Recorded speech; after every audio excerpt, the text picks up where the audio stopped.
Good evening, sim racing fans. A special event this evening from the Talladega Super Speedway with the iSuperspeedway.com racing series. It is the All-Star Race in Lincoln, Alabama. Evan Pasoko, PD, Jay Zeller, as always on this Friday evening along for the ride. PD, not only is it an all-star race, but it is the Rod Car Thank You race as well. The majority of these drivers have hashtag Thanks Rod or Thank You Rod on their cars.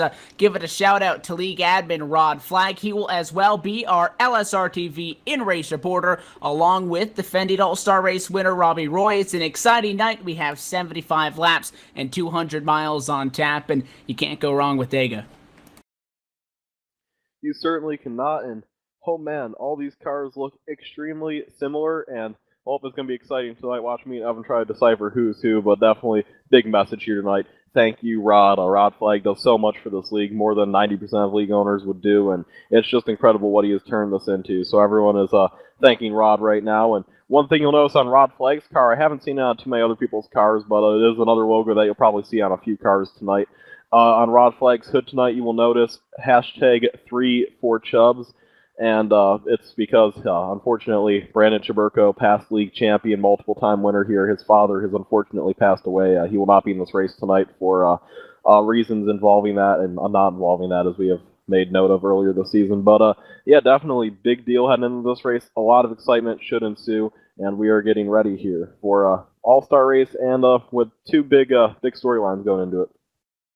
So it's an all-star race. It's the race of celebration as well. Heavy hearts, 3-for-Chubs on these drivers' cars. And, you see the Thanks for Rod cars. That 3-for-Chubs decal probably going to be on a lot of these machines as we roll forward. A championship gets back on track next week. But it's a special event that is exclusive to iSuperspeedway feature race winners and defending champions. There's only one other way to punch your ticket into this, and that was through the All-Star Open that happened a little bit earlier on this evening. So the action has already been in full swing this evening from Talladega. The All-Star Open was won by Josue Ramirez. The top 7 would get a ticket into this event that just ended with a 5-minute closed car qualifier, 1 lap apiece, which has set our grid. Dana Osborne, Josh Ball, Chris Spacini, Ray Rittenhour with the second, Mark Brown, Chad Keene, the drivers that are able to qualify in through the All-Star Open. A Season 3 provisional was given to Kent Connolly and a Season 4 provisional to Tanner Mann. 21 cars strong to put on the iSuperspeedway.com Racing Series All-Star event for Season 4. We're glad to have you with us. Let's quickly run it down through the LSRTV starting grid. Mark Jorgensen Jr.'s number 88 machine get a start on pole position. Ronnie Wofford lines up alongside in second. Row 2 is O. Henrik, the 24 to Josh Hanner inside. 40 to Josh Ball outside in fourth, and Rod Flag is P5. 6th to Theft Emerging in the 32, 7th to Richard Holiday in the 03, 8th to Frank Lucili the 3rd, 9th to Mark Brown, 10th to Dana Osborne, and that's your top 10, folks. Ray Rittenhour, Shane McEachin, Tony Fenn, and then the drivers from the B main event, we'll call it the All-Star Open. Ramirez, Roy, Keene, Pacini, Hooks, Haggerty, Mann, Connolly, all the way through. 21 cars strong. We race in honor of Brandon Chiburko and keep his family in our thoughts as he is mourning the loss of his father, so everybody thoughts with them. It's also an event of celebration for thanking Rod Flag and these drivers' achievements. They're the best of the best, and the green flag flies. The iSuperspeedway All-Star Race. Green down to quarter number 1, and you see all of those silver iSuperspeedway.com Racing Series cars go double file down through 1 and 2 for the first time of 75 tonight. These guys flying around here. Mark Jorgensen Jr. out to an early lead on the outside. Rodney Wofford looks to get up to him here. He has a lot of help from that number 48, Josh Ball, pushing down the straightaway. Ball trying to get him clear of his 2 teammates here. And, well, Josh Hanner's trying to push Jorgensen for all he is worth. So that's not a whole lot right now because to the lead goes Wofford. Not quite clear, though. He'll have to stay up there for a little bit longer with Josh Ball. Josh Ball trying to get some air to that nose, so he'll back off. And now Mark Jorgensen will reclaim the top spot. And he is in prime position to lead the first lap here as they come through the tri-oval. It will be Mark Jorgensen Jr. leading the first lap, so Jordan gets the lap led here. And while everyone else is still just trying to find their own right now, get to where they feel like they need to be at this point in time in the race. And up front, it's still side-by-side between Jorgensen and Wofford, as obviously we have the 3 Action Speedway cars and Wofford up there really just trying to take the lead in what has been an all-star caliber season for him. And they are 2 wide, 2 rows deep up at the front of the field. It is the number 7, Ronnie Wofford, leading the charge. And as a push from a Henrik, number 48 of Josh Ball of that team, still trying to get into our I-Super chase. That's not a factor tonight, we should note. No I-5 bonus, no chase implications, no points implications come from tonight's event, which, you know, we talk about how aggressive these guys drive anyways. When you look at the rules package that they are forced to work with, that's how aggressive they drive when points are on the line. Tonight, all that matters is first place. You're going to be walking away with a special All-Star trophy. Going to get shipped out to you, so that would obviously something that everybody wants. Nobody's going to remember second. Sometimes it may be important, PD, throughout the season. Tonight, no point. So it's going for broke for all 21 drivers, and right now 2 of them have a stranglehold on the field for just a moment. Wofford and Jorgensen out front. However, you know that the way the pack drafting works here on iRacing PD, as soon as you pull away a little bit, that pack's going to catch you very quickly, and here comes the 24 and the 48 now on a charge. Yeah, they're right up on each other here. Here comes number 48. They might peek outside. No, they will not. They're going to wait on Jorgie. These 3 Henrik cars want to go flying around our leader here. The 4th Henrik car is in this field tonight, number 5, though. Tanner Mann is way out back in a 3-wide situation right now. That will be pretty scary back there for about 20th position, as those guys just went ham at it. But up front, it's all single file, side by side back here with Seth Merchant, Mark Brown. Brown races his way into the field. Remember, racing into this field did not mean qualifying spots, so they had a complete separate qualifying session. So really, if you raced in, you had a chance to get the pole. Unfortunately, I believe the best starter out of the guys from that race was starting in 8th. That was Mark Brown. But for everyone else, it was just a whole lot of excitement here as these guys continue to fly around here. And, well, on the outside, still the Merchant trying to make something happen with Ducelia, Osborne, and Holiday on the inside of those. So I-Super Speedway, thank you, Rod Cars. And right in front of them is the man, the myth, the legend, Rod Flag, in his number 26 Ford Chubbs car. And the 3 for Chubbs rain down as lap number 4 goes in the books. On lap number 3, all the drivers put 3s out through their driver radio communications as we sit with still 21 cars on the lead lap. Everybody is in this lead pack. We'll call it the top 18 within 2 seconds of each other. Maybe Chad Keen's having a little bit of trouble holding on to the back of it, the number 96, but other than that, only 2 cars sit way back. Chris Bassini and Greg Hooks, 20th, 21st. They're 4.8 seconds back. Play it easy a little bit. The length of this race, PD, actually quite interesting because it's twice the mileage of the last time we were at Talladega for our A main event, but it's still a little bit shorter than the endurance races that we see. By the way, if you go to iSuperspeedway.com, that Season 5 schedule has been announced, and instead of only having 4 endurance events, half the season going to be extended length races, and then the other half going to be the feature races. So again, huge change coming into this season was the chase and the elimination rounds and all that. Well, next season, the format of the entire season really getting changed up. But all of that on the horizon, and again, everybody really with an ultimate goal of just trying to win this race. A lot going on the outside towards the back of this lead pack. Seth the Merchant, the 94 of Frank Lucilia, the first 2 up there. You got the 28 of Shane McEachin and the 75 of Josue Ramirez. Other than that, everybody else playing it nice and cool down low and continue to ride in what is a single file line for at least the top 6-7 spots. All these guys flying around right now. Ronnie Wofford will lead yet another lap here from Talladega, Alabama. All these guys having a good old time right now. And, well, on the outside, it's still Seth the Merchant, Frank Lucilia trying to make it happen. Not a whole lot else happening up there. Shane McEachin sits way back toward Jose Ramirez, and Ramirez is going to pull down low now. So it's just really the Merchant and Lucilia up on that outside line trying to make something happen. Everyone's just chilling out right now, having a good old all-star time. Remember, this race, there's not a whole lot of pressure, not a whole lot of nerves in this race. These guys are all really relaxed coming in here. They're all here, and, you know, it's a race, but there's bigger things going on tonight than that. There's obviously the 3 for Chubbs deal. Obviously, everyone here has been just trying to really show Rod Flag how much they truly appreciate what he does for this league. And Rod Flag, you know, really doesn't ever show too much emotion when it comes to this league, but he is always very, very running this amazingly, and I'm sure tonight he's even feeling a little emotional seeing how great all these drivers appreciate him, and it's great to see that these guys are doing such a nice thing as this. So, yeah, that's working out for all these guys. And, well, as we sit right now, we still have 15 cars in the lead pack. Last guy in it is last year's All-Star winner, Robbie Roy. He's one of our in-race reporters tonight, along with Rod Flag. And, well, last race when he made this race, he started in dead last. He actually finished 7th in the Open. He got the last transfer spot, and throughout that race, he raced his way to the lead and beat Brandon Chaburko by about just thousandths of a second in that race. So Robbie Roy looking to get done. He makes contact with Tony Fenn here early in the race. And I'll tell you, a lot of the time we like to reference practice speeds, and you'll notice a lot of the time there's teammates together. Only 2-3 drivers total put down a time in practice, and then everybody hopped out in qualifying. Everybody trying to keep these paint schemes under wrap. This is not something that Rod Flag knew about. All the drivers were conspiring before the event. They ran different paint schemes or standard ones during the All-Star Open event when everybody tried to qualify in the additional, I guess, total 9 drivers. We're going to go 3 wide at the front of the field, 2 rows deep for it, but then everybody hopped in qualifying, and Rod Flag was quite surprised to see all of the paint schemes showing the love for Rod Flag, who makes iSuper Speedway what it really is. Now we are 3 wide, almost 4 rows deep. We got 4 packed down low, 4 packed in the middle. Seth the Merchant and Frank Lucilia still working up on the high side as they go right now, but not really a lot of help up there when you go up into the corner, and it looks like, Petey, that they might have to fall in behind McKeechin and at 75 of Josue Ramirez. Just not enough cars up there. The third lane, very difficult to get going nonetheless, but then hold it as well. Yeah, and that's going to make them fall back quite a ways, actually. So, tough right there for the Merchant and Cecilia, but there's 2 talented drivers. I expect to see them come back to the field. And up front right now is none other than Mark Jorgensen Jr., the fan favorite, is leading this one with a lot of help from his teammate Josh Hanner.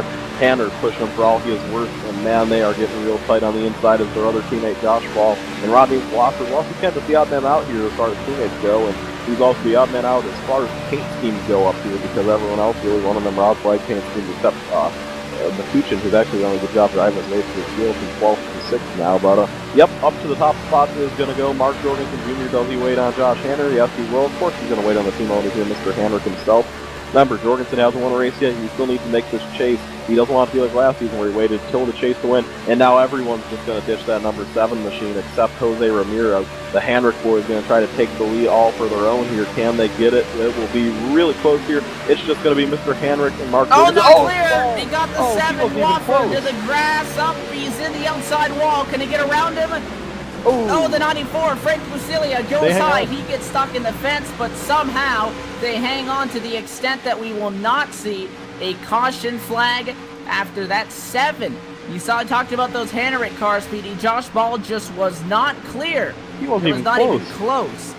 And now caution flag out on the speedway. The 7 car turned around trying to get a handle on that Chevrolet. Caution flag is out, but we're just alluding to those team tactics, and Josh Ball was trying to stick with his teammates, PD. The guys in front of him, you know, Jorgensen and Hanner, they couldn't really wait much longer because as soon as you go into the corner, that would have given a run back to the 7 machine, and unfortunately, they didn't quite guess that gap correctly, and we'll call it a 3-car incident. Wofford, Bucilia going to get some damage as well, but a caution flag flies lap 12 for the first time tonight to put our All-Star event under caution.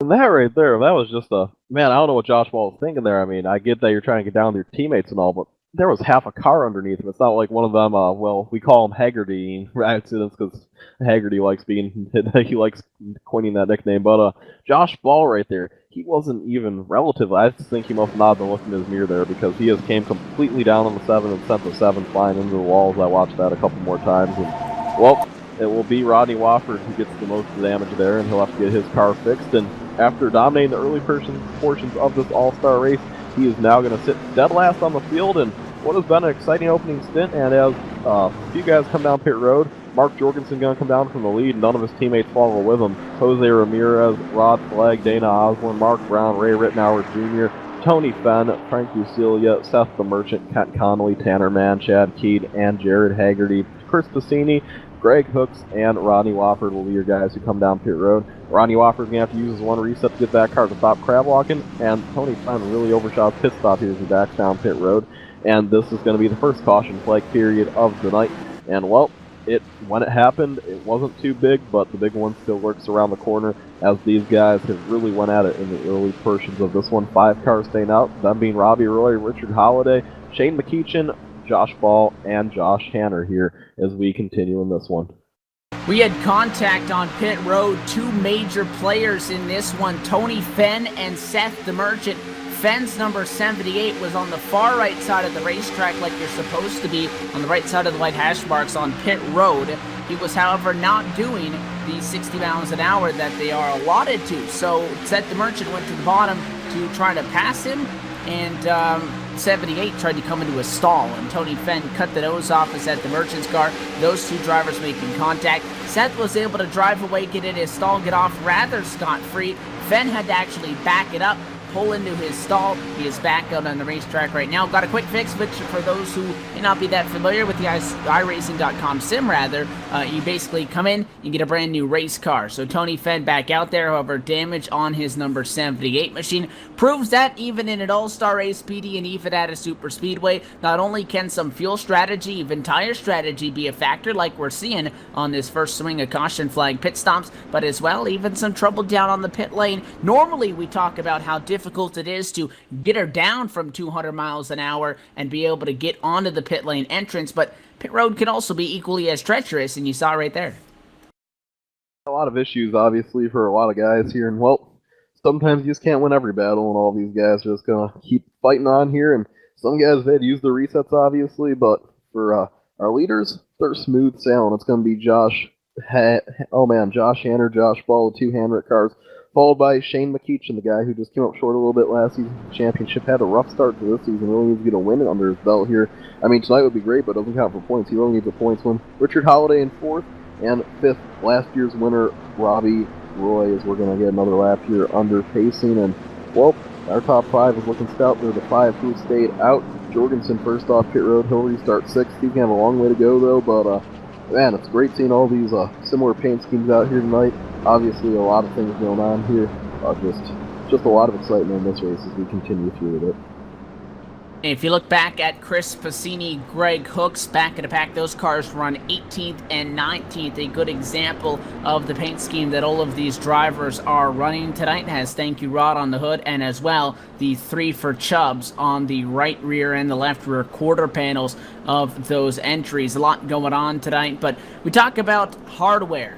And again, for those that may not be regulars with iSuperspeedway.com, we alternate Daytona, Talladega. They threw Daytona 07 in the mix, and that did not disappoint earlier in the year. We're going to be able to see that racetrack one more time when it comes chase time. But basically, it's all super speedways, as the name says, and you win and you're in. So far in our championship picture, we have quite a few drivers that are going to be on track to try to fight for a championship later on. Rodney Wofford, Elliott Leach, Seth the Merchant, Jason Altmans, Frank Busilia, and Josh Hanner are your winners so far in this 2015 Season 4 Championship campaign. Again, the drivers you see here are drivers that have won at iSuperspeedway feature race and drivers that are past champions in the series. No multi-time champions. We have had Rod Flag, Greg Hooks, Brandon Chiburko, and Frank Busilia get the job done. And PD, something that we talked about when we looked at the points, and something that we really discussed at the end of Season 3 was it was Frank Busilia who won the first championship.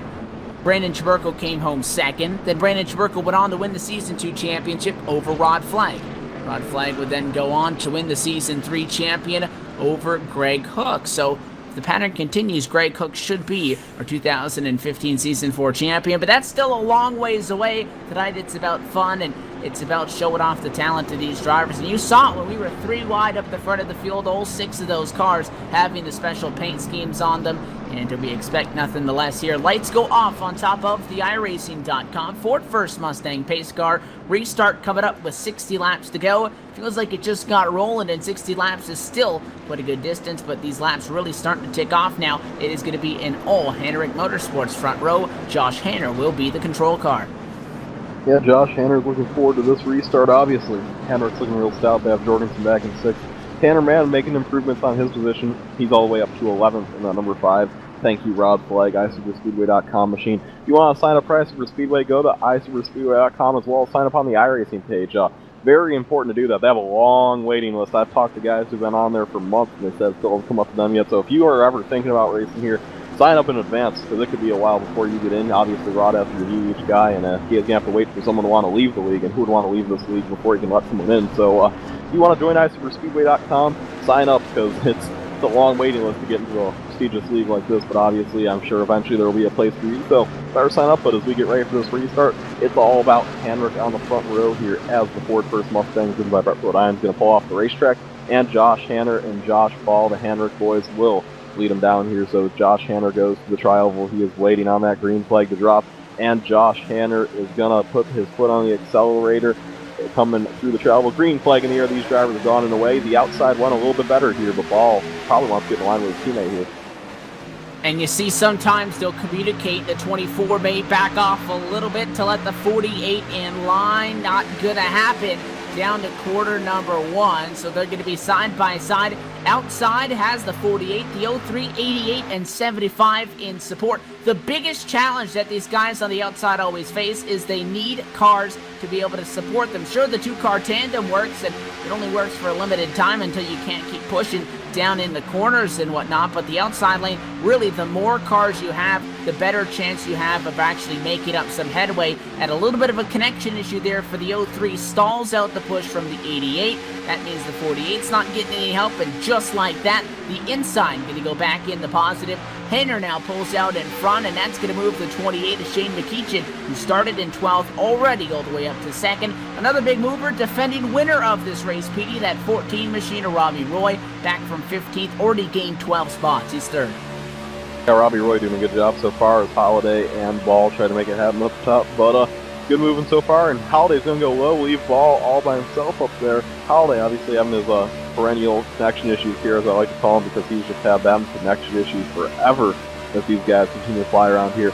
Just a whole lot of thank you Rob flag up front here as all these guys continue to fly around, and well, right now Josh Hanner is the one leading them all. We're waiting to see if Robbie Roy can possibly make a move. Robbie Roy likes making moves. We know that as Holiday continues to have some connection issues. We'll see when and where he does try to make that move, and probably a little too early for that, but, you know, it's always good to get your sponsors out there and lead the race. So, normal sponsors, Full Metal Jackie, would love to see him out front as he is now sitting here. Oh, man, real tight between Richard Holiday and Josh Ball. Ball's trapping him down there. Ball actually isn't falling too far off the pace. He's doing a really good job getting side draft and keeping his car up there on the outside.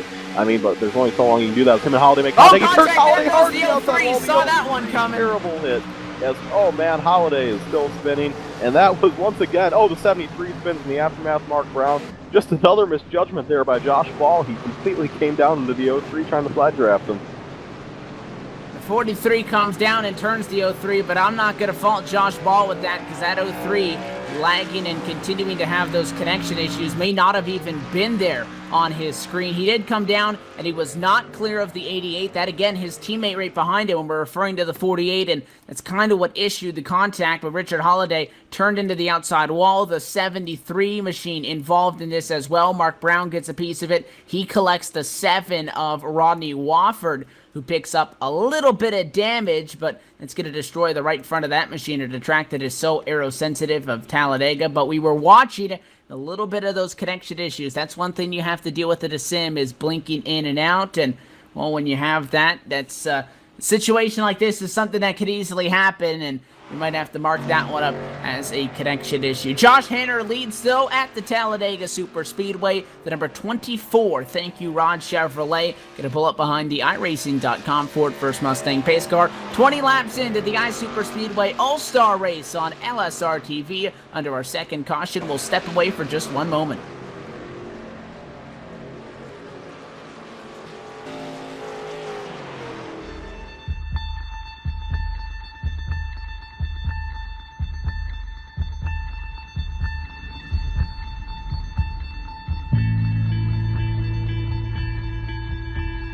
Here's the thing that makes life so interesting. The theory of evolution claims only the strong shall survive. Maybe so. Maybe so. But the theory of competition says just because they're the strong doesn't mean they can't get their asses kicked. That's right. See, what every long shot come from behind underdog will tell you is this. The other guy may in fact be the favorite. The odds may be stacked against you, fair enough. But what the odds don't know is this isn't a math test. This is a completely different kind of test. One where passion has a funny way of trumping logic. So before you step up to the starting line, before the whistle blows and the clock starts ticking, just remember, out here, the results don't always add up. No matter what the stats may say, and the experts may think, and the commentators may have predicted, when the race is on, all bets are off. Don't be surprised if somebody decides to flip the script and take a pass on yelling uncle. And then suddenly, as the old saying goes, we got ourselves a game.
Green flag back out for an American Ethanol restart at Talladega. Control car, the 24 of Josh Hayner. Not the best jump, but much like the last restart, the outside lane not going to be able to get clear. That charge led by the number 28 machine, Shane McEachin. He's got help from the All-Star Open winner, the 75 of Josue Ramirez PD. The top four right now, only one of them started in single digits. The rest of them started 12th on back, so already a lot of these guys moving up through the field. 48 wants to go high. Josh Ball up, trying to work with his teammate. He's got to either work with the 88, the 5, or the 24, and all four Hendrick cars doing very good right now. Yeah, obviously a whole lot of fun, and well, I mean, all these guys are doing a whole lot of good racing on the outside. Jose Ramirez all by himself. He was trying to make it happen, but I don't think he'll be able to by himself. The only guy I've ever seen able to do that was the great Brandon Cattell before he retired from the league, or something like that. As now Rod Flagg's going to go to the outside, and Jose is going to try to find a hole in line behind Robbie Roy. He will, and now Rod Flagg is left out to dry, and it has to be ironic for him to kind of race with all the cars saying, "Thank you, Rod Flagg." Well, all them cars are about to go flying by him, except Mark Jorgensen's going to help him caution out, wreck in the back. There's some cars around. Chad Keene and Tony Fenn have wrecked in the back. This will bring out the third caution of the night, and it wrecked that just like was bump drafting gone wrong. That's why you don't bump draft in the corner, boys. And well, it looks like Chad Keene's bumper hooked the 78, sent him back up into Chad. Two hard hits in the wall. They went around, and a little bit of damage sustained there by Seth the Merchant, bringing out the third caution of the night.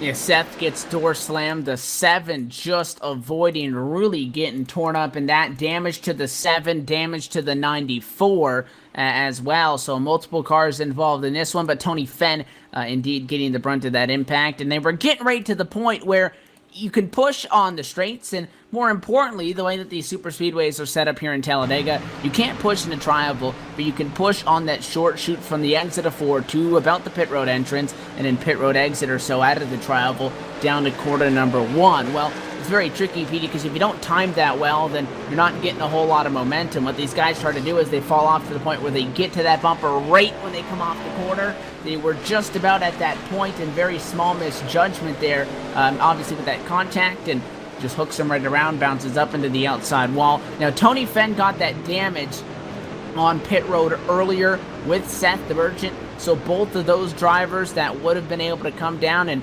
immediately get a quick fix because of the fact that they would have still had it, may not have the ability to. Now, I did notice that Tony Fenn appeared to not get it fixed, and it was pretty torn up, which is why he was so far back, Petey. But if he did not take that quick fix and still has it, it would have been a genius move that's allowing that 78 to stay in the race. We'll have to see, though, is he's taking a toe to pit road. Yeah, so it's a tough issue for him. Seth the Merchant coming down and get some damage work done, and well, I mean, this is obviously going to really help a few guys out in the fuel cycle here. Richard Holiday has disconnected from the race. I've got updated via Facebook Messenger that he was left due to emotional damage, so Richard Holiday is out of this one. Shane McEachin is your leader. Second will be Josh Hanner. Third, Robbie Roy. Fourth, Tanner Mann. And fifth, Jose Ramirez. As we have a lot of cars left in this race, a lot of excitement yet to come, and what is going to be a thriller here to finish it out. I mean, obviously they are already 1/3 of the way through this one, and they just keep getting closer to that finish. And a lot more coming up with the iSuperspeedway.com racing series on LSRTV. The championship hunt still in full swing, and although we had an off week 1 week ago for the Memorial Day weekend, and kind of an off week from some serious racing, we'll say, because it is the All-Star event. It's for a lot of fun.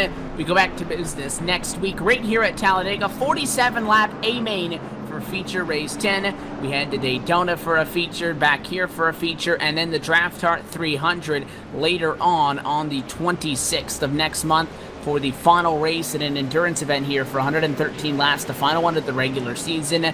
Then we go chase time after the 4th of July weekend, so a whole lot still to come. For more information on that, go to iSuperspeedway.com for the points, the schedule, and all of that good stuff. So Shane McEachin leads right now. This number 2018 PD, always one of the most fierce competitors out there on track. Shane's always very fast.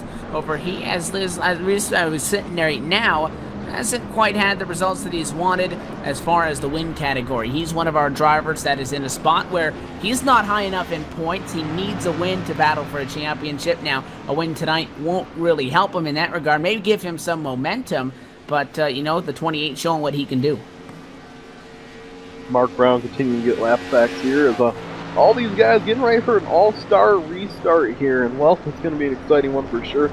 Keep tuned, folks, because this will probably have a pretty memorable finish to it. Up front, though, right now, there's just a whole lot of Hanrick. That's all I have to say about that.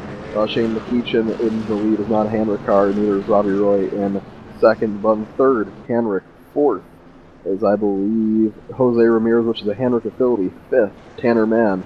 Sixth is Jared Haggerty, and then you just have a whole bunch of Haggerty? No, Hanrick affiliates throughout this field right now. One car that's really sticking up towards the front right now, though, that's pressing me a little bit, is the number 088 of Tent Connolly in 11th. He has had a rough last 2 seasons here at Ice Speedway after showing dominance in before the LSR era. And, well, he is really trying to make a resurgence here. We'll see if that normal roll tide card can have a little bit more luck than the Thank You Rod card here tonight, as these guys still have probably about another lap and a half before they green. Couple of drivers getting the wave by, going to rejoin what, as these we sit right now, 18 cars on the lead lap, one wave around to Tony Fenn, Chad Keane also. So Tony Fenn with the smart move, and this is something new to iRacing, that if we're talking season 3 All-Star, would it have been possible? And that is the option to take or to not take that reset. 78 got damaged. It did hinder that car's speed. He was at the back of the lead pack, but was involved in an incident. If this happened before these drivers could select to, okay, take that one quick fix or not, he would have been done at this point in the race. However, he stayed out there with damage. He had to gamble with it. Now he's on the rope, because if he has an issue now, he's out of luck, but still a smart strategy call. And that's going to at least keep him in this event. He'll get the wave by to put him just one lap into negative. So as well, Chad Keane. The only driver to go out of this race so far is Richard Holliday's 03 machine. After having those connection issues and then being involved in an incident, he was done for the evening. Couple of guys coming down pit road towards the back. Looks like Chris Bassini, Greg Cooks, Frank Busilia coming in. Some of those guys to top off. Looks like Frank might have a little bit of damage that he's trying to work on with the number 94 machine. We saw that as he got into the back of the 7 on the most recent big incident in corner 2 after a checkup where Watford got on the brakes. Frank got into the back of him, so that is the reason for the small damage on that machine. But we will have 18 on the lead lap, and no issues really if Tony Fenn and Chad Keane can keep her clean. That if we get another yellow, they will as well be able to get to the lead lap. And again, so far, nobody out from incident. So far, rather clean race. Lights off at a pace car. We are going to go green as we complete lap 27 and cross over to take lap number 28 as we go down the Alabama gang back straightaway and come across through 3 and 4 to the tri-oval. Yeah, and obviously we're pretty excited about this restart. A whole lot of excitement happening. A whole lot can happen in this finish. Please stay tuned here on LSRTV on a nice Friday night with Evan Pasoko and PJ Zeller and what should be a memorable finish here. This season has been an exciting one for sure.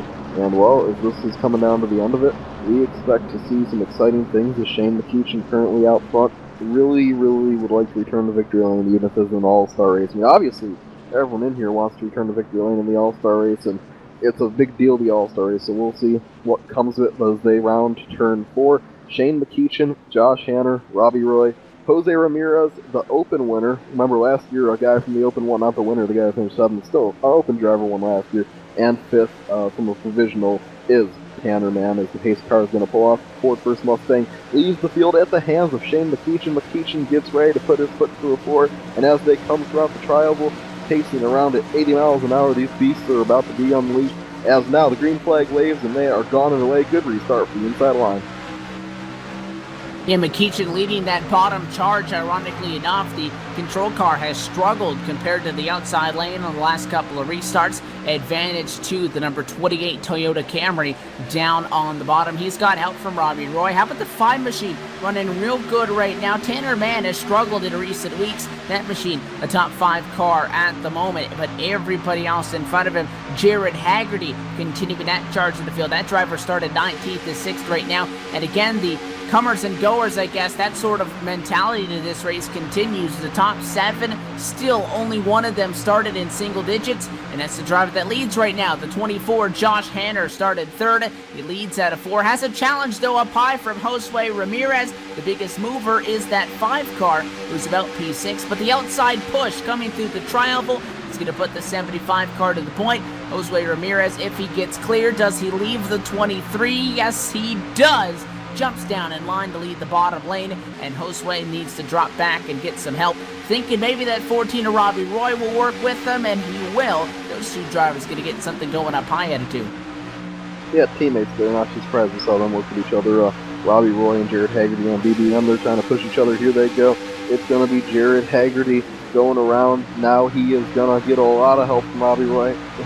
Backing them up as Rob flagging that number 26.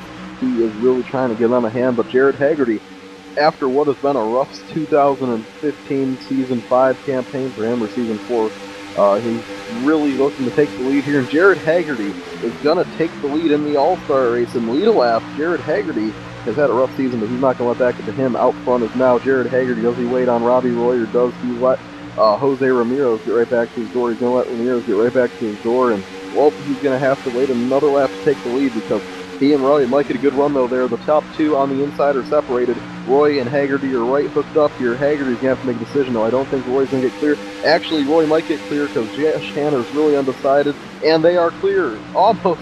Now they're clear to the top of those BBM cars. We've seen that time and time again, Petey. You might not be all the way clear, and you might take the Chevrolet SS letters off of the front of the guy that you're cutting off, but you get the job done, and it is BBM who goes now to the top spot in a race that, if you're talking team-wise, has had a lot of Hannerick in it. At the front, the 23 goes to the point. He leads his 2nd lap in a row. Top 4 down low, single file. The outside lane in this pack of what is 14 cars at 1.4 seconds deep. There's only 2 drivers. The 28 of Shane McEachin restarted in a position that had him on pole for this most recent American Ethanol green flag. He's now dropped back a little bit, but he's working with the fan favorite, the 88 machine, Mark Jorgensen Jr., ZionSuperspeedway.com. Thank you, Ron Chevrolet, up on the high side. And look at the charge through 3 and 4. A whole lot going on up here, though, is the outside lane really trying to make stuff happen. Jorgensen and McEachin trying to get around Haggerty. It's going to be close to the stripe. I think McEachin has the one to get him, though. It's the wire. It is indeed Shane McEachin, that number 28, leading the lap here. He is one of the odd mans out and not running the thank you Rod cars. Obviously didn't get the memo in time, as now the 23 on the inside line is coming back, though, with Robbie Roy. Robbie Roy knows a thing or two about winning all-star races, as these boys are charging hard. And here they come back at the number 28 and 88. 88's going to come to the inside. He's going to say, well, Shane, it was nice working with you, but it's just not working out.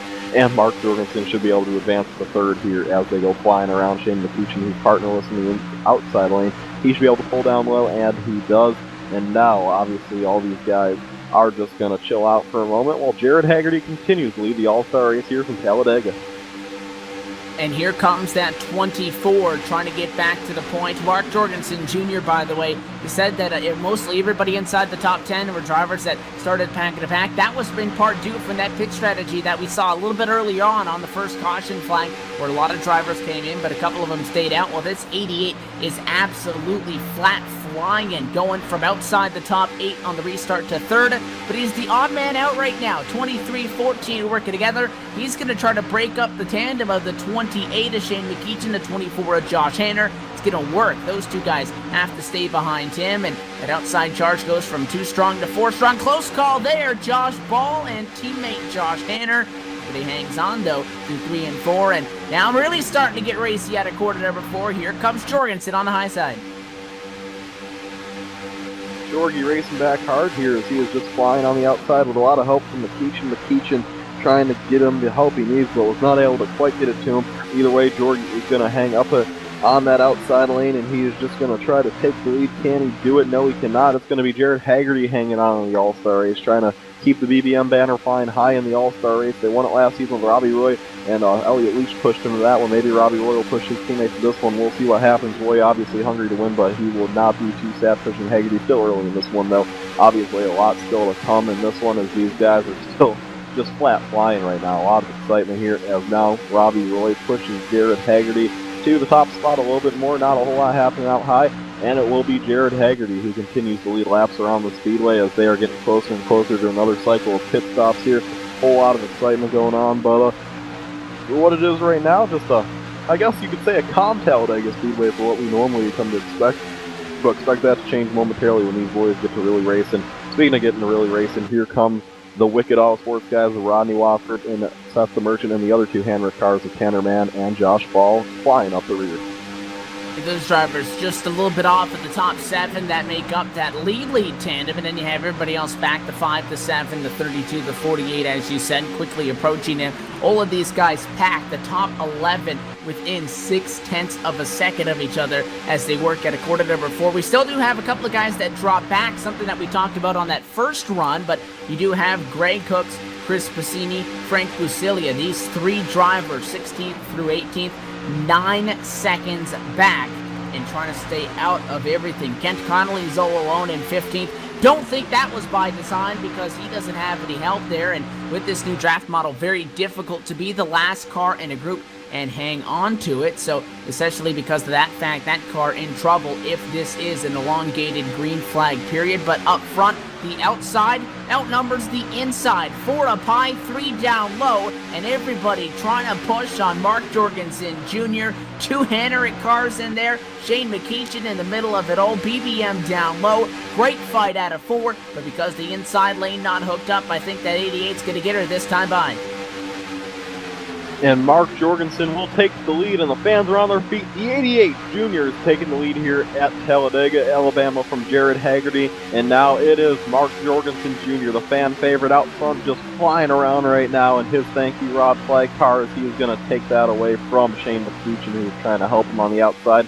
Haggerty gets way below the apron, comes back in the line here, and he is just going to try to push now the leader, and well, this has been a very, very good race for Haggerty so far. He wants to keep that alive. Will he try to take the lead back? That's a question that's yet to be answered. I really think he should wait on Robbie Roy if he wants to do that. But obviously Roy's a little bit back now, and if they want to do that, they're going to have to do that quick, because their opportunity to do that is quickly scooting away as these guys are starting to make a hard charge here. And really the 23 and 88 have pulled away a little too far, probably further than they want to be right now, because they're not going to have a whole lot of help on the inside line when the outside comes flying around. And, well, here comes the number 28. Does Jared Haggerty go with him, or does he wait with Mark Jorgensen Jr.? And can Robbie Roy get there in time? I think he's a big factor, but it does look like the number 14 will get to the 23's bumper, and they're going high. They're going to try to block the outside line to momentum. They're going to make it 3 wide here, and Jorgensen's the odd man out with absolutely no help whatsoever. They get real tight here, squeeze them in the middle, but it's going to be Jorgensen who loses the lead. And to the top spot once again goes Haggerty, but quickly on the outside is McEachin and Hanner. So the 28, the 24, they got impatient, and, well, the 23 and the 14 did. So everybody freight train on Mark Jorgensen Jr., and the top 5 going to be a completely different look this time by advantage once again, though. Jared Haggerty's Ford Fusion continues to run at a spot that keeps that team in a threatening position. Now past the halfway point in our All-Star race, let's give you the quick LSRTV mid-race break and let you know where everybody runs and how they've gotten there as we run right now, 39 laps in of 75. And keep in mind, these positions are probably going to change as we go through them as we continue to run side by side, but Jared Haggerty is your leader. Shane McEachin leads the outside in second, Robbie Roy down low in third, and Josh Hanners 24 is in fourth. Fifth position, Mark Jorgensen Jr., it's Josue Ramirez in sixth, seventh, Rodney Wofford, Seth the Merchant eighth, ninth, the Rod Flag, and Tanner Mann is 10th. And back in 11th is our good buddy and pal Josh Ball, 12th Dana Osborne, 13th Ray Rittenauer, 2nd, 14th Mark Brown, 15th Greg Hook, 16th Chris Cassini, 17th Frankie Seeley III, 18th Kent Connolly, 19th Tony Fenn, 20th Chad Keene, and the only retired car so far in 21st is Richard Holiday, after he had his emotionally scarring issues there. And while these guys continue to fly around the field, but it is out front, Shane McEachin followed up by Jared Haggerty, and Haggerty looking to keep it right on that bumper of that car, as obviously those two don't really have too much teammate help around, and they're just trying to be flying out there. Obviously, Haggerty's a little bit away from Roy at the moment, so they're just doing their best right now. We'll see who jumps to the outside and tries to challenge these guys.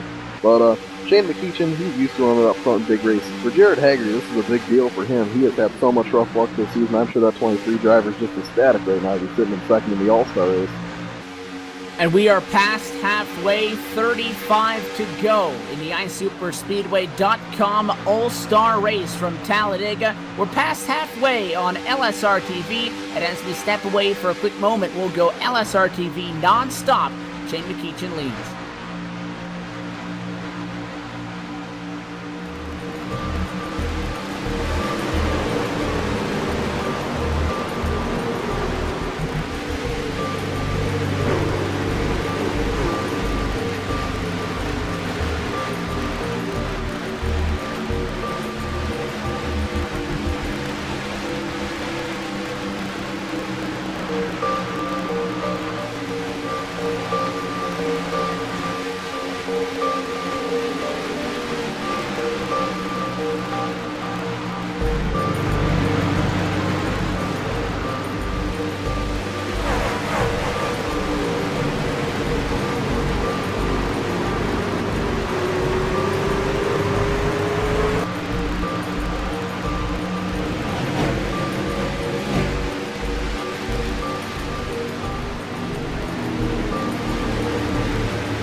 Truex is your winner over Tandy.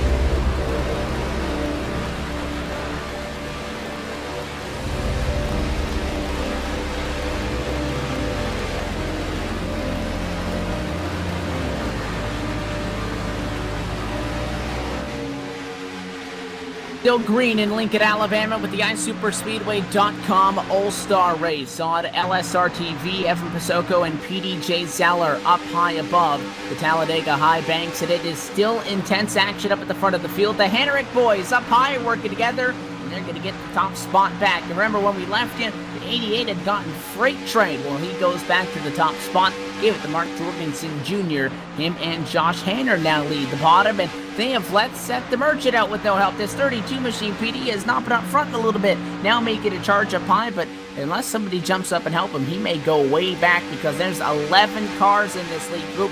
10 of them are bumper to bumper down on the bottom. He has no help. Yeah, he's not going anywhere right now. Seth the Merchant's just heading south like a flock of birds to the winner right now, and he is not going the right direction. So Seth the Merchant's probably have to wait till he gets Rodney Wofford, his teammate, to get any help. And well, unfortunately for him, that's not for a little while. And there he goes. He finally is going to catch him, and well, that's going to be all the way back to 10th for him. So issues there for him, but up front we do have a Henrik top 2 with affiliate in 3rd, and well, then you have the BDM boys. Go back a little bit further, you have some flagway cars, and then more Henrik, and then some Wicked Autosport, a lot of team stuff going on up here in the front. But yeah, we're within the pit window now. I don't see any reason to short pit here, but obviously anytime these guys, if they get a caution or they decide they want to come down pit road, it can happen, so we'll see when that comes around. But right now, it is all about the 2 Henrik boys out front, Mark Jorgensen Jr. and Josh Hanna. The fans are loving it right now, and so are we up in the booth watching this happen. So obviously, a whole lot of excitement still to come in this one, though. 18 drivers still on the lead lap. One of them may be falling off quite soon. We mentioned Kent Connolly's 088 Toyota Camry falling off with the lead draft. It had no help. He's nearly 40 seconds back, and with a 48-second lap time, these drivers are going to be catching him quite soon. This would lead to what could be a battle for the first Lucky Dog position. Tony Fenn, currently the only car 1 lap down. 2 laps down is Chad Keene, and out of this race still is Richard Holiday from an incident. Now Jorgensen going to come down to the pit lane. The number 88 machine brings on and gets these green flag pit stops kicked off. Not as fortunate for his teammate, though. The 24 of Josh Hanner got a little bit hot in there, locked it up in front of his teammate, and Josh Ball was in the grass because he missed the pit road entry. He tried to go back onto the racetrack, and he is currently stopped on the apron, stopped on the racetrack. He's up against the wall. Good news, leaders on the backstretch. No caution, but that pretty much takes the 48 out of contention for this one. And they'll also get a caution, then he should be right back in it. But Josh Ball, obviously, with those issues, not what he wanted, but I think he'll be able to stay on the lead lap, so that'll be at least be some sort of reconcile for him. First out pit road is Shane McKeechin, and, well, then it is the number 24. Mark Jorgensen with a poor pit stop, got out in 3rd, and now it's just, well, the floodgates are opening. Here comes Haggerty and the Robbie Roy entry. Haggerty with one of the first 2 pit stalls is going to get down there. He started 19th. He actually missed his pit stall completely. That's going to cost him a whole bunch of time. Robbie Roy, much better luck getting in the pit road. And, well, those 2 boys are, I guess Roy's probably have to wait a little while for Haggerty, because Haggerty obviously had his issues. He has taken 2 tires since he had the issues, and he will be down and away as he waits on Roy. So just like that, we mentioned how it can be calamity on pit road, and it's calamity getting down to pit road. You saw teammates try to do something coordinated, and really only 2 of them got down without any sort of major issue. This puts Ron Flagg, the number 26, to the top of the board right now. You have to come down pit road. He's trailed by Josue Ramirez, Tanner Mann, and this is the final round of green flag pit stops. Everybody should be able to make it the next 25 laps through the checkered flag tonight. So, again, you can make or break your race here. Again, this is all assuming that we don't see a caution flag, which is always very possible. We've seen tonight with bumper hooks and whatnot how quickly something can happen to lead to a caution, so you can never count that out. But at least right now, Rod Flagg started 5th, and he's up front right now, putting himself in a spot that he would be able to at least challenge for this, PD, but with Jose Ramirez running right behind him, the 75 has looked stout. Although Robbie Roy didn't win the All-Star Open last year to get in, he had to go through it. You may see the possibility, at least, is definitely there of having another driver come from the All-Star Open, which means he did not have wins to lock himself in, come in here and steal it from the big guys. Yeah, and obviously that'll be exciting to see. Robbie Roy still his only recorded win here in the iSuper Speedway Series. He's going to try to hang on to that one, but these guys at the moment all flying around here, and at the moment it is in the lead, none other than Mr. Flagway, number 26, with a lot of help from Jose Ramirez. Jose sticking right to his bumper there, and Rob Flagg, and that number 26, in the 3-4 Chubbs car. I mean, this is a race that he put on. He didn't know it was dedicated to him, but yeah, the drivers basically made this a race about their appreciation for Rob Flagg, and Rob Flagg is leading it right now, showing why he is the defending series champion, league owner, and past multiple-time winner in this league. And right now, he is sitting pretty in that Hamburger Helper 3-4 Chubbs car, and really looking good out there right now. He's been near the front the whole race, and he's coming up on some lap traffic, actually, as they rejoin the surface. So Rob Flagg going to have to fuel them accordingly, as all these guys really doing a fine job at the moment. And, well, it looks as though once Jose and Rob come down pit road, it looks as like Seth the Merchant will be the guy who takes over the lead, so that'll be good for Seth. So a lot of excitement still to come once all these guys cycle through their pit stops. But Jose and Rob sitting in this big line of cars. Expect them to come down pit road sometime soon. They're going pretty fast now. They're in the draft, so looks as though Rob might be signaling possible to come down pit road. I can't really tell though, because not getting good rated communications off him. Though he's going to go around another lap. Rob Flagg obviously is just going to drive this thing empty to the bone in case caution were to come out. And in a position where, again, this pit strategy could also be a factor, not only in how we run right now, but as far as how well your drafting is, if you end up in the front or if you end up a little bit in the back, as far as when we go back at it and everybody finds each other again. Because you look at a situation where you pit early, and normally it's something that we talk about at 1.5s, at intermediate tracks, the short pit, go out there, you save some time on tires. Not a factor really here, but what it does is it breaks us up from one giant, large tandem, one big pack, I guess we'll call them, and it puts us into a couple of different smaller ones. The harder that you're going to force that means the faster you're going to be going, PD. These guys come in here, they can capitalize on that and maybe be very good. If you're Rod Flagg and Jose Ramirez work together as opposed to against each other, you can gain time on that, the group that was primarily Hanerick cars that had some issues on pit road, and then you can find yourself in the top spot when everybody finds each other once again. So although it is in the middle of green flag pit stops and your mind is on just executing that well, you also need to take advantage of this opportunity and try to put yourself in a prime position for when it comes down to crunch time. Yeah, and these guys are probably going to have to really, really thrive here in crunch time. Going to have to make sure they know what they're doing here, know what's up, and it's going to be exciting to see who does what here at the finishes. Obviously, pit stops still waiting for a few guys to come down. Rob Flagg, once again, does not show signs of coming down. He is still flying around Talladega, and with 20 laps to go, we don't believe he can make it to the end. I mean, obviously, he can't make it to the end unless he somehow would stretch it like 50 laps, which is 12 laps over the run, so that's probably out the window. So 3 for Chubb's car could somehow make a miracle happen. He got jet fuel, maybe, I don't know. And these guys right now is trying to make something big happen, but he is obviously expecting to see him come down pit road. He is now. It still appears though Seth the Merchant, Rodney Wofford are going to be the ones to take over the lead once this goes down, and well, we're still waiting on that number 26 and 75 to come down pit road. Jose really doing a good job keeping right up to his bumper right now. They're going to come around another lap, and they're not really showing signs of coming down, and no, they're not going to. So Rob Flagg really stretching his fuel tank here, but yeah, once you get back around to the third place drivers, have to go all the way back. Well, there's a few guys who still haven't come down besides them, but it's about Seth the Merchant and Rodney Wofford. Those two are going to be the ones to take it over. Then following them is Shane McEachin and Josh Hanna, and then you have Mark Jorgensen, Jared Haggerty, and Robbie Roy, and that's really going to be the lead pack right there, along with Rod Flagg and Jose Ramirez if they can do a pit stop well here. So yeah, we're just waiting on them, Evan, and a couple other guys behind them, but they're really stretching the tank here a lot further than I thought they could. Well, again, we saw that little bit of variation on the pit stops very early on. and that's what you're seeing now is those guys have a little bit more to go a little bit further, but obviously not anything that can allow them to make the difference as far as winning this race. If you want to talk about the group that has already come down and pitted, and if you want to look at them as, in theory, the guys that go to the lead, your leader is Seth the Merchant, the number 7th place car, the 32, runs with the 7 Rodney Wofford. They're 7th and 8th. The difference to the top two is 41 seconds. So Rod Flag and Josue Ramirez, they're in front of Mark Brown, Frank Lucilia, Chris Bassini, and Greg Cooks, who still have yet to come down the pit lane. So those drivers aren't going to be able to come down and beat Merchant, Wofford, McEachin, Hanner, and all these other guys off of the pit road in 20 seconds. What the question becomes is, can Rod Flag and can Josue Ramirez complete a pit stop, come down from 200 miles an hour, get gas, leave, and get back up to full song, back at 200 miles an hour in 41 seconds. And then even if they can, and even if they stay in front of them, PD, there's more cars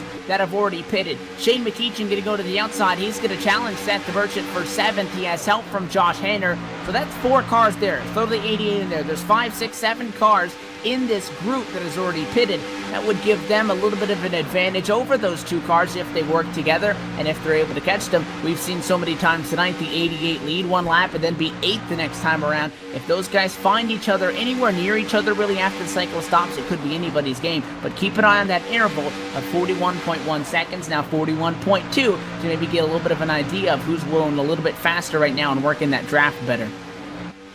Another lap where Rod Flag and Jose Ramirez aren't coming down pit road. I mean, they're going to stretch it to about 15 to go, and we're not sure when they're going to come down. Obviously they will, but I'm really impressed with the job they're doing right now. I mean, obviously I'm sure they have plenty of fuel to do this, but yeah, I like their strategy. Stretch it out so they might not catch them on a caution or something, or just might be a big wreck. Now Mark Brown has come down pit road along with Tony Thun as he's still down there with his damage fix.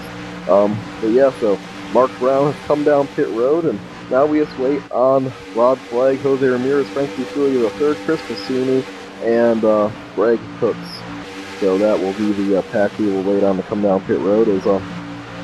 Yeah, so that is your guys still out there running, and well, another lap goes by, and this time Rod Flag and Jose Ramirez are going to come down pit road. They hit their magic number. 15 laps to go by the time they come down.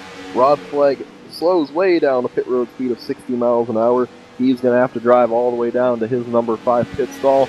Now, this is crucial stop here, though, for Rod and his crew. Here they come. Keep an eye on where they end up with those guys that have already pitted. They need a clean entry. Rod Flag into his stall. No issues. Doesn't overshoot. Equally as important for him is he needs Josue Ramirez to have a good stop. Left side tires go up. They're going to fill them up. They have a number that they need to hit. Rod Flag is now out of the pit lane. Caution flag just as he exits. It would have been bad because Josue Ramirez took on more fuel than he needed to, but these drivers, PD, they're going to exit pit road in front of the other cars that had already pitted, and with that yellow, they'll be in front, but this is a whole new ball game now within 15 laps to go. Caution was brought out by Seth the Merchant on number 32. Him and Mark Jorgensen working here. Jorgensen gave him a little tap in the corner, turned him around, and well, that was the end of Seth the Merchant's night. Engine went boom. Josh Hanner got a lot of damage out of it. And, well, that's how that one went down on that number 32 machine. But now we are left with, well, the racing gods were with the number 3, 4 Chubbs car tonight. They wanted to get maybe the sentimental win here as Rod Flag runs that big logo on the hood of his car. He is going to be in the lead, I believe. I believe those 3 cars both come down pit road. Yeah, Chris Bassini, Frank Lucilia, and Greg Cooks are going to come down pit road, and they will succeed to Rod Flag. So Rod Flag, strategy worked out perfect. He couldn't have scripted it better. Rod Flag in a race in honor of him and all he's done for this league, and in the honor of Brandon Chaberto's late father. He will be in the lead in prime position with his good buddy Jose Ramirez, looking to bring home victory. There's a whole bunch of different fairy tale storybook endings that can come from what's going to happen in these next 15 laps. The drivers still need to catch the pace car. Frank Lucilia up inside the top 5. He's second. Another driver with damage. We're going to have 14 drivers on the lead lap that can take a shot at this one. You are not going to want to miss the conclusion of this event. We're going to step away for the final time on LSRTV during racing conditions, and we'll come back for the final restart with the GuysSuperspeedway.com All-Star Race from Talladega.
Back live at the Talladega Superspeedway, where LSRTV is continuing coverage of the 2015 Season 4 Championship with the iSuperspeedway.com Racing Series continues tonight for a points-free, chase-free, worry-free event. It is the All-Star event from Talladega. Everybody going for the hardware, and PD, things were just gotten very, very interesting in the last couple of moments. Pit stops went through. That was almost really bad for the driver that's going to line up in third, Rod Flag. We talked about how you said it. They came in at 15 laps to go.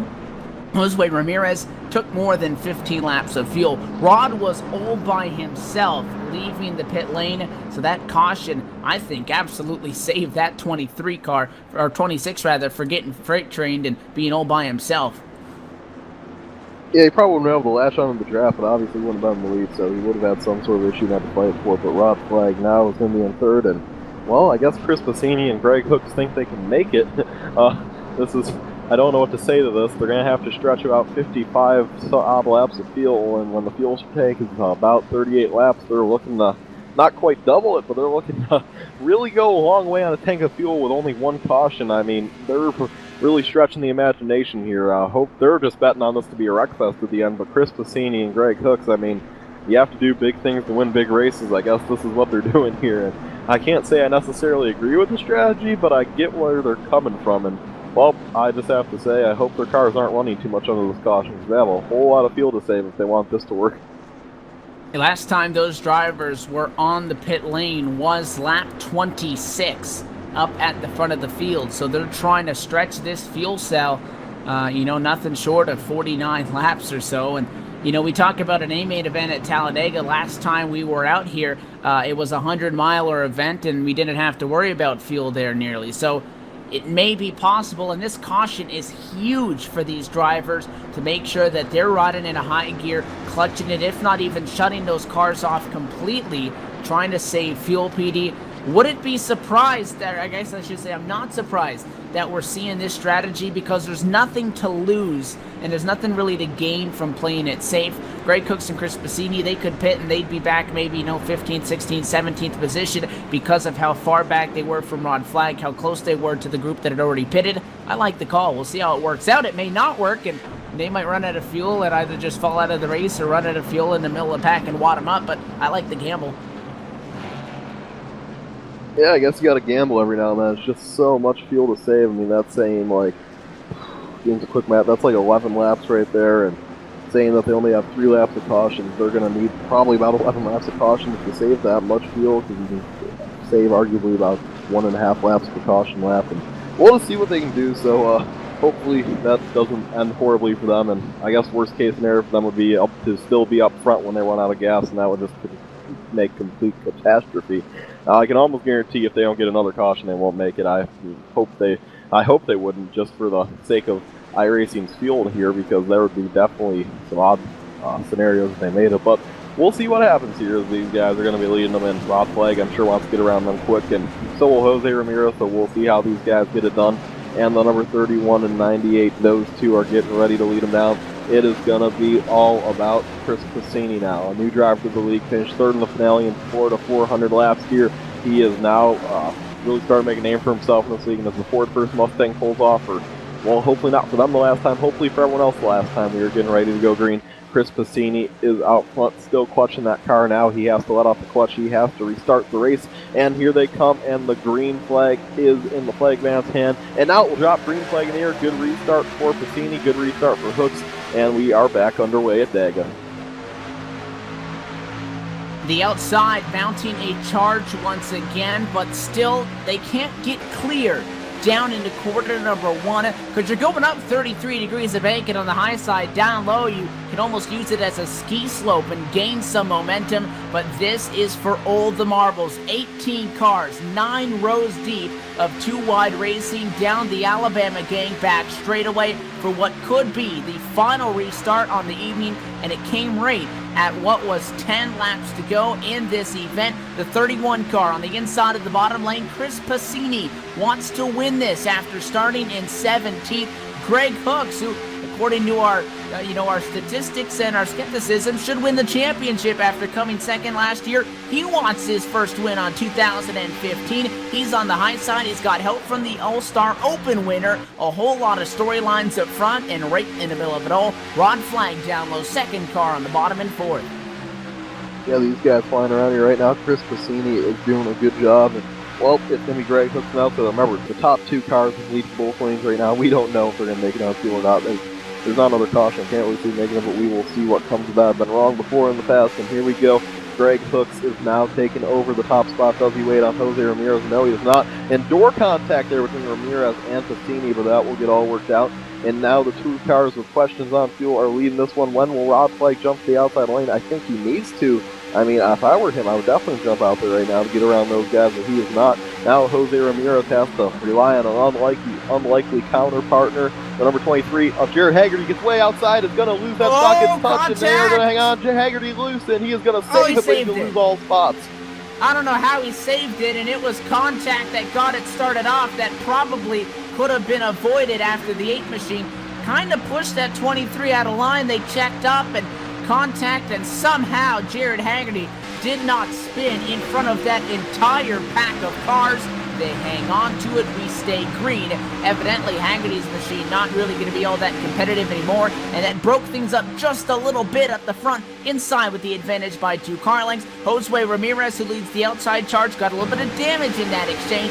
Still looks fast, though. He's got a hell of a shot. Where did Dana Osborne come from? The 8 car up the 4th. Yeah, Dana Osborne doing a good job right now, and obviously he is going to be trying to fly back through this field at the moment.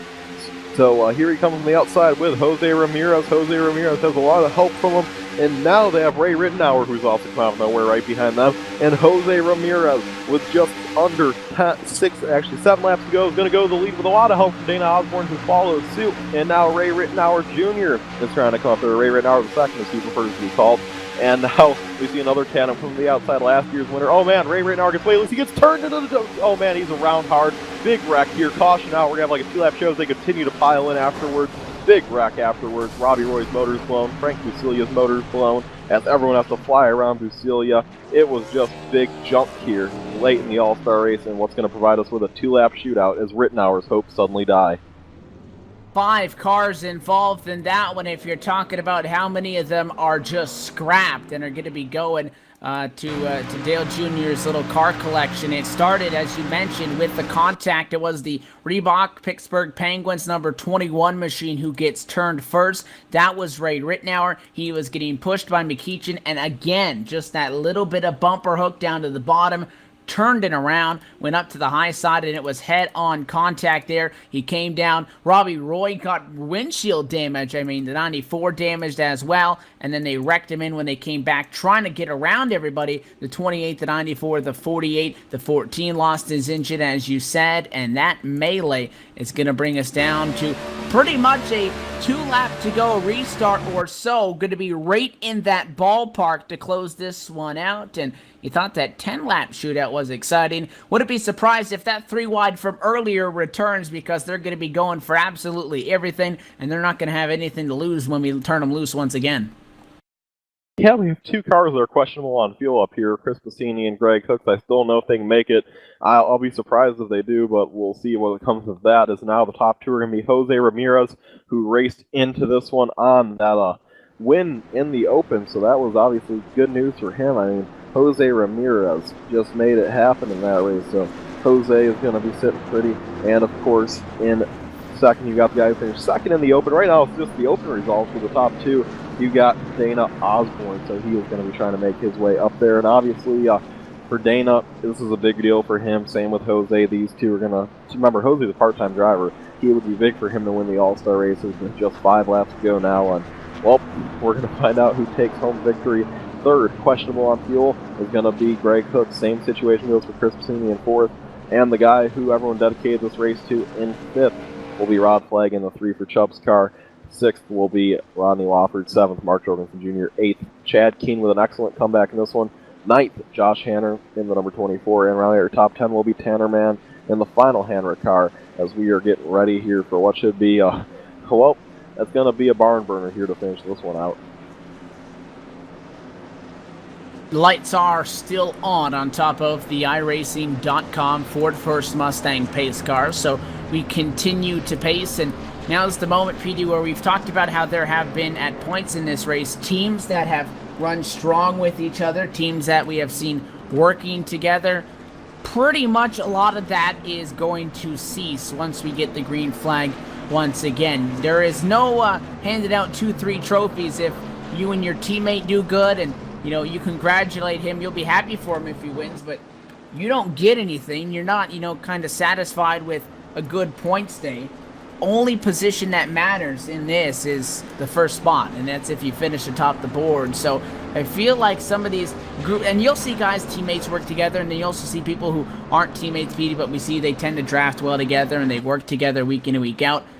That may not be a factor anymore in this race. Really, it's every man for himself, and we're going to keep an eye on the lights on the pace car to see exactly when all of this is going to happen. It could be 3 laps, it could be 2, it could even be a 1-lap shootout. It remains to be seen, but definitely going to be exciting. Do need to make note that as the lights go off for the pace car, and it will be a 3-lap shootout, that if we don't get to the white flag before a yellow, this race will end under a caution flag condition. No green-white checkers, so it may just work out for Josue, and we'll have to see. The 75, the 8 machine, they're up on the front row. We got those guys on fuel strategy. There's so many storylines still a factor.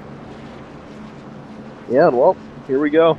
There are pacing around these corners, and well, obviously, Jose Ramirez won the open race. He is going to be here with big goals in mind with 3 laps to go. Dana Osborne finished second in the open race.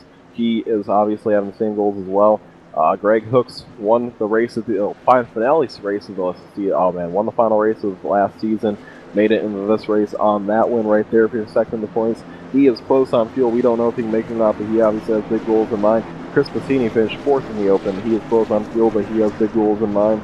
5th is going to be Rob Flagg, the past defending champion and owner of this league. He has big goals in mind. I mean, just everyone up front has a different story, but all have a similar goal. Everyone wants to win the I-Super Freeway All-Star Race, and, well, we're here at Talladega, watching it go down. Jose Ramirez is going to be sitting in the best position if a cautioner come out in his first 2 laps. It's Jose's if he is leading at the time of caution, which he should be able to. Obviously, Dana Osborne, one of the other fan-favorite drivers who has had such horrible luck the last 2 seasons, is sitting up here. Obviously, everyone's looking to see him get done. Here we go to find out who's going to win it. The Ford First Mustang is going to turn off for the final time tonight, and if he returns, it will be the end of the race. Hopefully we don't see that, and now as Jose Ramirez leads him down. He waits for that green flag to drop as he is just shaking with nerves right now. Chris Passini is saving a little bit of gas the last second. Here we go. Flagman drops the green flag in the air. Green flag in the air. Restart is underway, and Jose Ramirez and Dana Osborne are gone. And a little bit of a checkup down there on that inside lane. Checkup on the outside, too. They are all over each other. Just over 7 and a little bit of change miles left to go from Talladega. Going to be 2 to go the next time by. Who gets it? The leader, Josue Ramirez. Does he try to balk the outside line? The 98 of Greg Hooks down low. He's pushing him. You got Rod Flagg, the 88 of Jorgensen up high. Osborne, the 31 machine as well. Everybody. Remy Wofford in the mix as well. The 5 car wants to go 3 wide. Yeah, I mean, oh man, Passini's not doing a good job keeping his lane. The outside line's almost dead right now because Passini just can't get it going. And as that 7's trying to find a way around him, Passini's just holding him up. I mean, Passini is almost just like a sitting duck right now as they're trying to find a way around him. 2 laps to go from Talladega. Dana Osborne on the outside line is going to have to make a charge real quick right now with a lot of help from Chris Passini as those guys are going to get pushing through 1 and 2 here. This is going to be something to remember as Dana Osborne comes flying around the outside. The 75, a little bit of a gap to the 98. He needs that 98 of Greg Hooks to be on that back bumper to push if the outside mounts any sort of a major charge. It's Osborne, the 31 of Chris Passini. They are trying to spoil Josue Ramirez's party, and the 31 goes up to the high side. Passini gets shuffled out of line. Oh man, they're rubbing, they're beating, they're banging. Chris Passini is out of fuel. That means Greg Hooks is probably going to be out of fuel too here in a minute. The 98 is out, I believe. No, he's not. He's still under power, but it's Pacini's out. I have to believe hooks out. What doesn't matter. White flag in the other, 3 wide. On the outside, he goes. The number 7. Up the middle goes Dana Osborne and the number 24 of Josh Tanner. He pushes them out. Oh, their contact. They save it. They save it. They save it. No, they don't. Everybody, huge wreck in corner number 2. The entire field almost going to get taken out down the back straightaway. There's nobody left but Josue Ramirez. He leads over Jared Haggerty. Haggerty trying to suck up any kind of draft that he can. It's not going to be possible. And Josue Ramirez going to steal it in Matt Kenseth fashion. He'll take the All-Star Open to get in. He'll take both on the night. Checkered flag and through the Trial, the Season 4 ISS All-Star Race to the 75. Josue Ramirez gets the job done. What a last lap, PD. They should have wrecked in 1. They should have wrecked in the middle of 1 and 2. They finally did in corner number 2, and it took everybody from second on back out with them, and Haggerty just didn't have enough to catch up to him there at the end. Yeah, Pacini had no fuel in that car, but since everyone wrecked Pacini with absolutely no fuel, came around to finish 4th. Mark Brown finished 2nd. 3rd was Haggerty. 5th, Connolly somehow got through that. And no one else made it back. Mark Jorgensen, I think, is still limping around trying to make it back.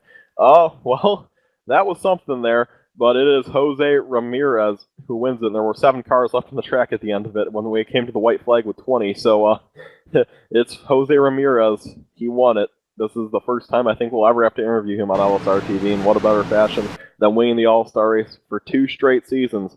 A guy who raced in the Open will win the All-Star race as Jose Ramirez does it, followed by another Open guy, Mark Brown.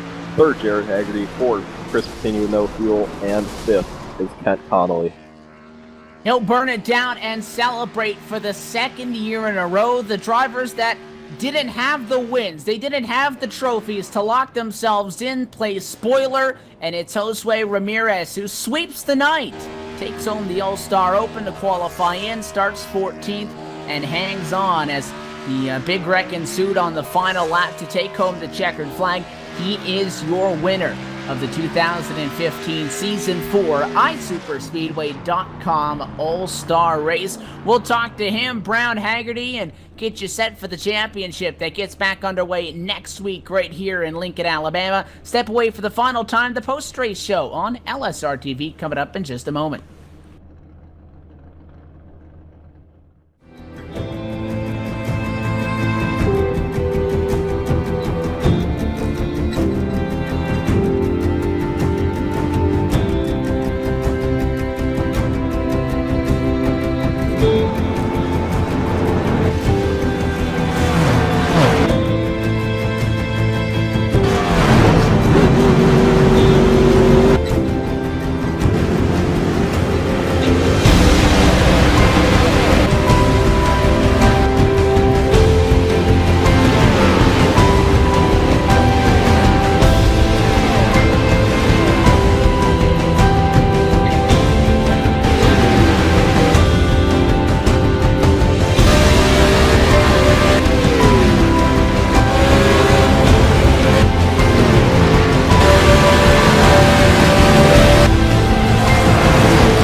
Back live, and figuratively and literally as the smoke settles at the Talladega Superspeedway, a massive last lap wreck gives the win by 1.3 seconds to Josue Ramirez. He is the iSuperspeedway.com All-Star Race champion for Season 4, alongside myself, Evan Pasoko, PDJ Zeller, PD, for the LSRTV post-race show. An all-star race that was everything. We saw pit strategy, we saw guys running out at the end, and, well, we saw the big one. Very reminiscent of Tony Stewart taking out everybody second on back and Matt Kenseth going on to win. That's exactly what Jose Ramirez had to do to get the job done. But it wasn't a fluke victory, because he had to race his way in. He won the All-Star Open, and then on top of that, he had to put himself in a spot to not get caught up in that. If they didn't rack, though, that was going to get real crazy, because they were really going for it, and you saw that on that 3-lap shootout. Yeah, and well, the seas parted for Jared Haggerty. Mark Brown was so far back that he couldn't have been involved in the wreck. 8 cars ended up making it back around to the stripe, and only 3 made it back around in one piece. And, well, there's some hurt feelings, some hurt cars, some bent sheet metal, but at the end of the day, it is Jose Ramirez, after being irrelevant for the longest time in the series, who will take home the victory. But, Evan, I do believe that you caught down with our third-place finisher, Jared Haggerty, here on Pit Road. We are down on the pit lane with the driver of the number 23, Jared Haggerty. Jared, you come home third in this one. Not really, I can't offer you a consolation of a solid points night. That was a wild, though, late race restart. You were working with a teammate. They all wrecked in front of you, and you just kind of bulldozed your way through that one and somehow are able to come home with a third-place result in this. Walk us through what was a very interesting all-star race. We saw pit strategy, we saw big wrecks, and we saw a lot of hard racing as well.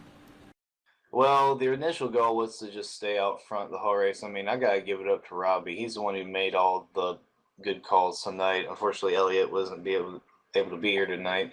But Robbie, I'm going to give him all the credit in the world. He deserved to finish so much better than he did. I would have gladly pushed him to the win. But a third-place finish is good. I mean, this team really needed the momentum going into this year. I mean, I think our highest finishing was 23rd going into this race. So hopefully we can build all this momentum and hopefully get some good finishes for the points, actually. Yeah, we look forward. It's back to business next week, trying to get into that championship, and not a whole lot of time to do so. We're going to be right back here in Talladega. We got 3 A-main and B-main races, 2 at Talladega, 1 at Daytona, and then an endurance race. Jerry, we know that you guys have had strong cars, but you have not had the results. What's the plan of attack going forward to try to put this car in a spot that you guys can try to defend for a championship here when it comes chase time? I mean, it's not really a plan. We've always had a plan to just run up front, but I mean, the last races, I mean, this season has just been so tough. I mean, we've been leading the race, gotten taken out. We've been running in the top 5 the whole race, got taken out. I mean, it's just been a lot of really, really bad luck.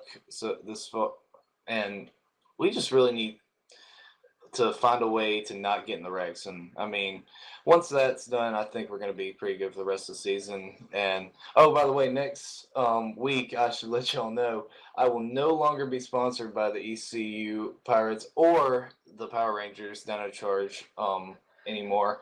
My new sponsor for the remainder of this year will be Hooters. So y'all come on out. Well, I know we've seen you at points in a Power Rangers costume. I don't want to see you in a Hooters costume nonetheless, Jared. But before we let you go, sponsors and shout-outs and all those good people. Again, I gotta thank, first and foremost, I was running Rod's paint scheme tonight. I've been with him now since the beginning, that when we started this league, and I could not have a better league owner, and I got to give it all up to him. Again, I got to thank my new sponsor for this year, Hooters, and I got to thank my sponsors for this previous year for being on my car so long, East Carolina University Pirates and the Power Rangers Dino Charge. But, Evan, if you ask real nicely, I think I'll get in the Hooters costume for you. We'll make sure that we don't put it in-car camera in that number 23, Jared. But thanks for talking with us. Congrats and best of luck going forward. I guess we'll see you right here next Friday night. Yeah, 10-4. Y'all have a good night, guys. So that is now the self-proclaimed Hooters girl, Jared Haggerty, who comes home in third tonight. A little bit further down the pit lane, the driver that started ninth comes home in second and was able to pass Haggerty there at the end as that 23 succumbed to damage, but not close enough to get the Jose Ramirez. PJ Zeller, you're down, and you've caught up with the driver of the Silver Bullet. Yeah, I'm down here with Mark Brown, and Mark, you raced in through the open, you finished second, and was an up and down race for you coming in the white flag lap. You were in 14th, way behind the leaders, but little did you know that was the place to be, Mark. I mean, everyone just, there's no better way to put it than everyone just simply died on the last lap. There was nothing left, and well, you were so far back, you just got to go around them all and get second. Take us through your race a little bit there. Yeah, it was a pretty tough race. I got caught up in the first two cautions, I believe, and had to use my quick repair real early. I got hit again, had some rear end damage, didn't have the speed, didn't have any help, so I got 2 laps down. I got back up, got back down. I mean, it was just a roller coaster, and to come home second is unbelievable.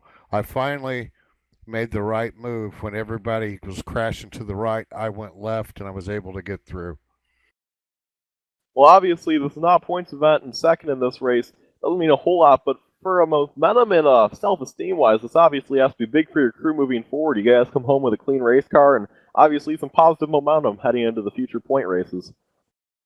Oh yeah, this is a very competitive league. All these guys are really good, and to get a second and all that, I'll take it any day. And you know, like I said, these guys are very competitive. If you can come out with a top 10 with this group, you've raced good. Well, I mean, obviously your goal is to make the chase. Do you believe that maybe you will be able to pull off a win future in the season and make the big chase? Well, I hope to, but you know, I'm going to give it everything I got and just hope for the best. All right, Mark. Well, it has been a pleasure talking to you, but before I let you go, who do you thank? Who makes that for the number 73 team? Well, first of all, I'd like to thank Rod for putting this on. He does a super job. Everything's run pretty smooth. You know, all the guys at iSuper Speedway, they're a great bunch to race with.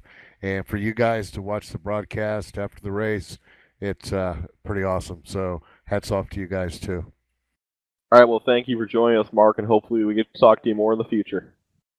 Will do. Thank you very much.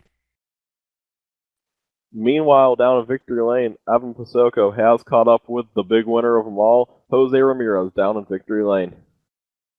And you're not kidding. You talk about winning them all. He had to drive his way into this through the All-Star Open and takes the All-Star race. The driver of the 75 car started in 14th and finishes atop the pile. Jose, you won the iSuper Speedway All-Star event. Your first reaction to that? I'm just relieved to finally win again. This is really amazing race. So you restarted that final one with 3 laps to go. You were in first position. Things were getting really crazy behind you, and then they all wrecked. What'd you see from out the rearview mirror? Yeah, I just saw everyone banging up, and I was hoping for a caution, actually. And when I saw them wrecking, I just hoped nobody was left drafting right there, because I knew they could catch him, but I was too far away. It worked out exactly in that favor. You finished 1.3 seconds ahead of everybody else. So you're walking away with a nice trophy at it tonight. The question is now, Jose, are you going to go and get a win and then fight for the championship later on this year? Yeah, I'm hoping so. I'm racing part-time right now, so I don't know how much races I'm going to be. But I will be fighting for it. When we go back to work next week, we're right back here at Talladega, and then 4 more opportunities to get yourself in that 75 team in. You showed that you guys can get the job done. Anybody you want to throw a shout out to from Victory Lane? Yeah, I'm going to thank Dana right there. He pushed me to the win right there. I'm going to thank Rodney and Rod for putting this up. And thanks for everyone that pushed me to get to the front. Well, we want to congratulate you again on your win. Enjoy that trophy, and best of luck. Hopefully we see you in that 75 up front more at the end of these races. Good luck. Thanks. Petey, that is your winner tonight, and he did it the fun way. He won everything. He did it in Wofford's fashion, I guess we'll call it. He did, and just a little fun fact to throw out there, he is actually the first driver in the history of at least LSRTV doing these races that was not born in America to win one of these races. He is from Puerto Rico, so big shout out to him being the first driver to do that. I just can't believe we didn't have a Canadian win one of these races at one point or another, but obviously great to see all the people from all around the country and world winning these races. But yeah, big win for him. Definitely will add to the momentum and confidence for him. Hope to see him competing for a chase spot, obviously. He's usually quick when he races, and he'd like to build on his past success he once had. Well, it was an exciting evening nonetheless. And again, Jose Ramirez wins it over Mark Brown and Jared Haggerty. 8 of them officially finish on the lead lap at the end of it all. But, PD, this seemed kind of like a B-main race with the chaos on the last lap. These guys are going to be able to get that B-main fix back in, because next week we go back at it. 4 races left to possibly get yourself into a championship hunt. We also have 7 drivers that have already won that want to keep that chase field as small as possible. It's feature race 10 next week right here at Talladega. We know that one's for sure going to be exciting. Yeah, I can't wait to see that. It's going to be coming up here, folks. Be sure to tune in. And, well, just as like I always like to say, these races are usually exciting. They always have some sort of finish. This one just happened to have a finish that collected 20 cars in a big wreck. No big deal, but we'll move forward to next week, and, well, the excitement will keep alive here in the iSuper Speedway. Don't have any doubts about it. And that puts a nice pretty bow on it from Talladega, a race that had everything. The chaos, the pit strategy, the late race yellow, and it all. Jose Ramirez goes from a first-time winner to getting the job done again, back in victory lane, takes home everything tonight in his iSuperspeedway.com. Thank you, Rod Chevrolet. Until then, for more information on us at LSRTV, make sure to check us out through our website, livesimracing.com, or on Facebook at facebook.com/LiveSimRacingTV. And for more information on the iSuperspeedway.com racing series every Friday night on LSRTV, make sure to check them out at iSuperspeedway.com, through Twitter at iSuperspeedway, or on their Facebook at facebook.com/iSuperspeedway. To stay up to date with post-race recaps, news, and other press, check out Race Chaser online at racechaseronline.org or iRacing News at iRacing.com/iRacing News. Want to congratulate Jose Ramirez. He's your All-Star Open and your All-Star Champion for Season 4. We also want to echo and keep our thoughts and prayers with the family of Brandon Chaburko. And hashtag thanks, Rod. Thank you to Rod Flagg, the league administrator with iSuperspeedway, for everything he does. On behalf of the broadcast crew, myself, Evan Pasoko, BDJ Zeller, and our executive producer, Laura Lawson. Thank you, the viewers, for tuning in. A lot more coming up. Go to livesimracing.com for more information on that. Until then, good night from Talladega.